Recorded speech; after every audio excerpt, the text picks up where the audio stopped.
আজকাল অনেক সংসার ভেঙে যাচ্ছে একটি কারণেই, অধিকার জানা নেই, দায়িত্ব পালন করা হয় না। কেউ শুধু স্বামীর অধিকার নিয়ে কথা বলেন, কেউ শুধু স্ত্রীর অধিকার নিয়ে। অথচ ইসলাম উভয়ের জন্যই দিয়েছে ভারসাম্যপূর্ণ নির্দেশনা। আজ জানবেন স্বামী স্ত্রীর এমন 10টি অধিকার যা প্রত্যেক মুসলিমের জন্য জানা জরুরি। প্রথম অধিকার, পরস্পরের প্রতি সদাচরণ। আল্লাহ বলেন, তোমরা তাদের সঙ্গে উত্তমভাবে জীবনযাপন করো। দ্বিতীয় অধিকার, ভরণ পোষণ। স্বামীর উপর স্ত্রীর খাদ্য, পোশাক ও বাসস্থানের দায়িত্ব রয়েছে সামর্থ্য অনুযায়ী। তৃতীয় অধিকার, সম্মান ও মর্যাদা।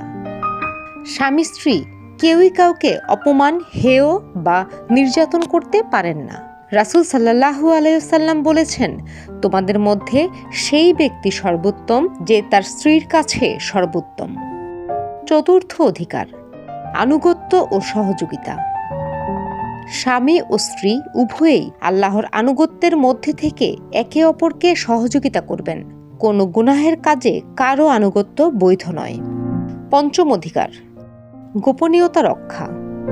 স্বামী স্ত্রীর ব্যক্তিগত বিষয় অন্যের কাছে প্রকাশ করা ইসলামে কঠোরভাবে নিরুৎসাহিত করা হয়েছে। ষষ্ঠ অধিকার, ক্ষমাশীলতা। ভুল হতেই পারে, ইসলাম প্রতিশোধ নয়, ক্ষমা ও সংশোধনের শিক্ষা দেয়। সপ্তম অধিকার, সন্তানের সঠিক লালন পালন। সন্তান শুধু মায়ের বা বাবার একার দায়িত্ব নয়, এটা উভয়েরই আমানত।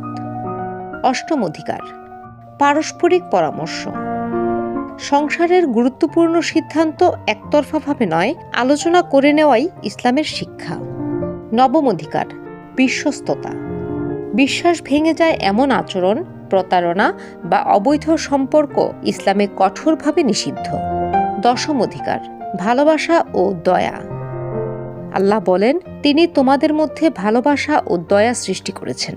দাম্পত্য জীবনের ভিত্তি শুধু দায়িত্ব নয়, ভালোবাসা, দয়া ও আল্লাহ ভীতি। মনে রাখবেন, ইসলামে স্বামী স্ত্রী কেউ কারো শত্রু নন, তারা একে অপরের পোশাক। কোরআনে বলা হয়েছে, তারা তোমাদের জন্য পোশাক এবং তোমরা তাদের জন্য পোশাক। অর্থাৎ তারা একে অপরকে আড়াল করবে, রক্ষা করবে, সম্মান করবে এবং শান্তি দেবে। যে সংসারে কোরআনের শিক্ষা, পারস্পরিক সম্মান ও আল্লাহর ভয় থাকে, সেই সংসারেই নেমে আসে বরকত।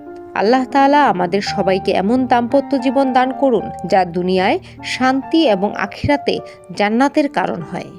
আমিন।